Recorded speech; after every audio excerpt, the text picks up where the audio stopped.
What is going on, guys? Welcome back to another video. Today I'm going to show you everything you need to know to swap the brakes, brake pads, brake hardware, brake rotors, even brake fluid on your NA Miata. Alright guys, so first thing you want to do, I'm just going to be doing this by corner because I don't feel comfortable using jack stands on the subframe being in the condition it's in. Which, if you guys don't recall, in my reveal video for this, we took a look under the car. Both of them are bent, so I want to get those reinforced before I rely on them at all. Thank you, weather. And so I'm just going to do it one corner at a time. So let's get this wheel off and let's get started on that one.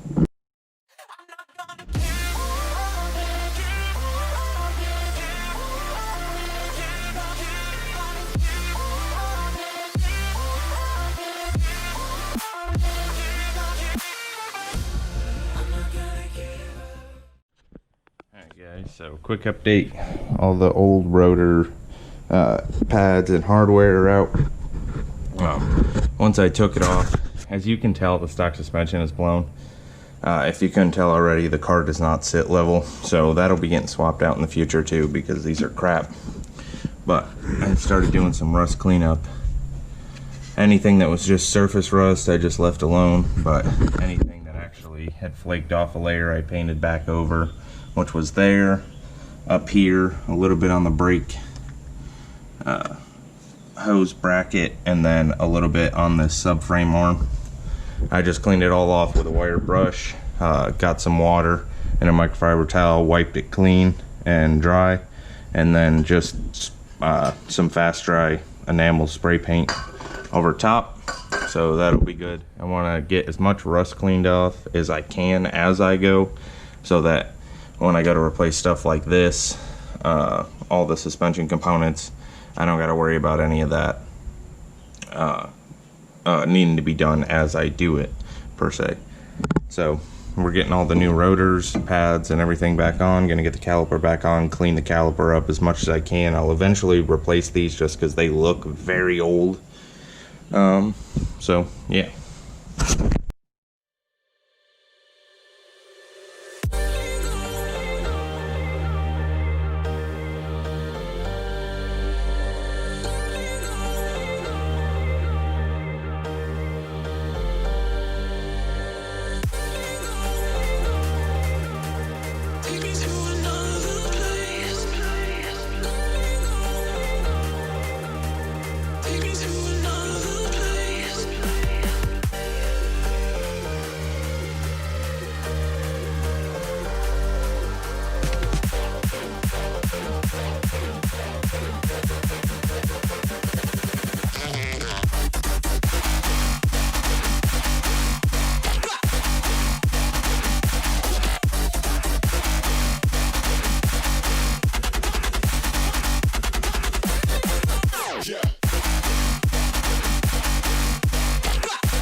Alright, so before my camera dies, I got all the hardware in, and the new pads, and the new rotor. This hardware is pretty tricky. You need to make sure that this angled piece is facing towards the front on both sides, so you kind of got to dig through and figure out which one's which. This flat tab will always be on the back, so it doesn't make contact with the rotor. And then all of this will be on the front. It's what guides and aligns the pad. So all that's in. Gonna get the caliper back up, get it bolted back up, and then I will show you guys the rear, get the passenger side done, and we'll go for a quick drive. Alright, I got started on the back brakes, and just so you guys know, the process is pretty much the same. Remove the two backing bolts, the whole caliper will come off. Then you get the rotor off, get the caliper back onto the rotor, loosen this top connecting bolt and let it swivel down. But anyways, look, there's no pad. There's literally no pad. That explains that awful dragging noise I was hearing. Also, when I took this wheel off, I have no idea what all of this is. I'm gonna clean it off but looks like degraded aluminum or something. I have no idea, but it just everywhere below the rotor when I took the wheel off. But so we're gonna keep on with it.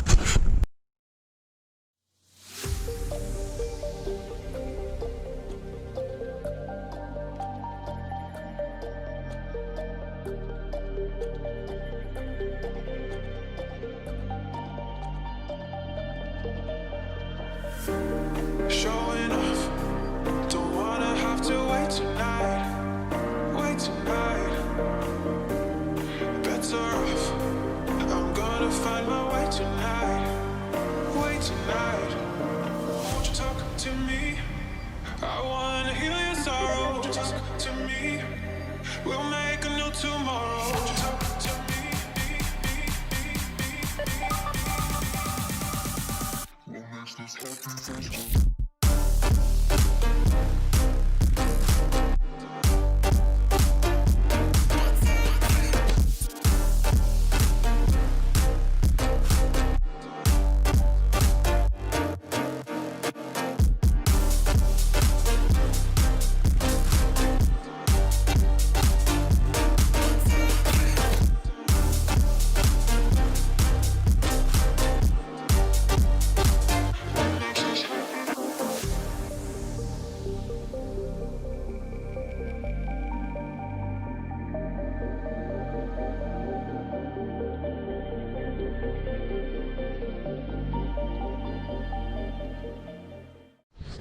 So I was almost done with the driver's side rear, and I started suspecting that this piston was stuck, which it is seized up.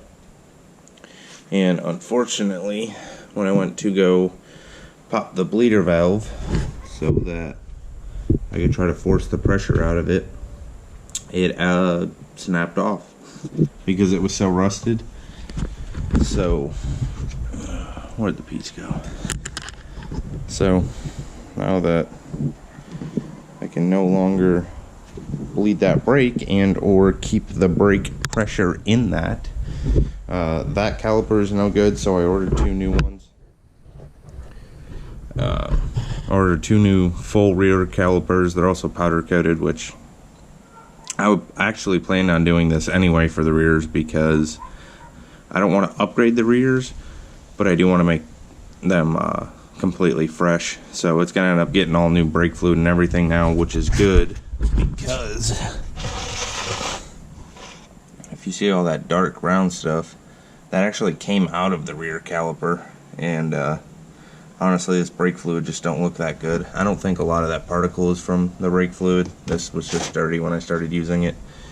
So I'm gonna go knock out the other sides, and I will finish this video when I get the new calipers next weekend. And just like that, in the blink of an eye, it is 1 week later. I did get the new refreshed caliper in, so we're gonna be going from that nastiness that's all seized up to this nice clean boy. Alright guys, so the new caliper is completely set up and swapped on. Springs are in, the pads are in, the guides are in. So basically all you got to do when swapping out a caliper, it does require you to bleed the brakes, which in my opinion is the most complicated part of the whole process, just because it requires more than one person. But anyways, I got to adjust the emergency brake cable, and then I need to fully tighten down the bolt for the brake line, and then it will be set up. And all that is required to swap the caliper is remove 2 14mm bolts at the back, one up top, one down at the bottom. Take the caliper off the knuckle, use something to hold this nut and then loosen this nut, or vice versa, doesn't matter which, and then detach the brake line. And all I do is just detach the brake line, and I just leave it over a tray to collect whatever drips out. and then you reverse the whole process to do it. And then when we go to bleed them after I do the passenger side, I'll show you how specifically how to do that. But it's already starting to look way better. Alright guys, so we're about to get started bleeding the brakes. First thing I'm going to start off by doing is topping off the reservoir. But there is a little bit of fluid left in there and it looks pretty crappy. So I'm going to take my little hand vacuum pump and pull out what I can. Top it back off. And then what you want to do is you always start at the furthest corner away from the master cylinder. So we're going to be starting back here. And what you're going to do is you're going to come back here. These are the remanufactured calipers, so take the little covering off the bleeder valve. Then I'm going to put a hose on this with a 10mm wrench. Put the hose on it, run it into a drip pan, and then have my girl sit in the car and pump the brake for me. So what she's going to do is whenever I say go, which is while the valve is cracked, she's just going to push it all the way to the floor and hold it. And then once I see solid fluid coming out of here, I'm going to close it and tell her we're good. So let's get started on that.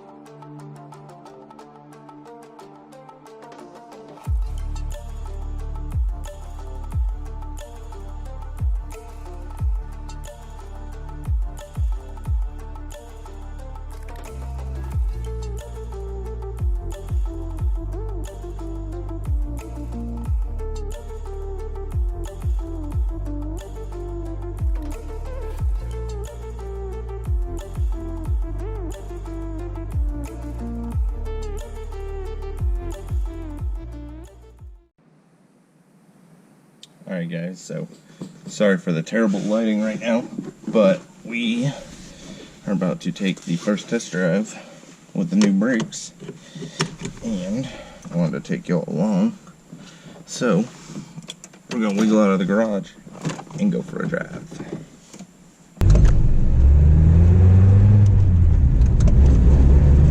Oh, I can tell you right away the shifting feels so much better without that air leak.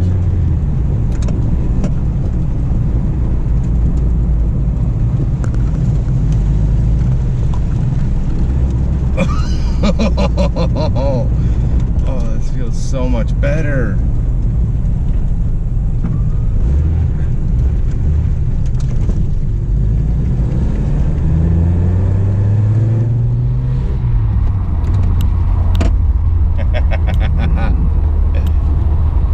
Guys, I cannot tell you how good the car feels ever since fixing that leak. It's actually faster, which I mean makes sense since it was having such performance issues.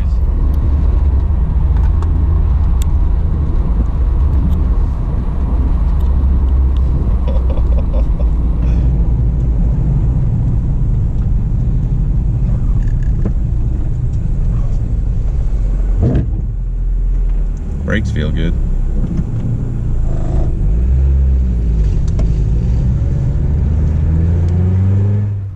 Alright guys, so there you have it. The new brakes on the Miata feel absolutely amazing. I could not be happier with the setup.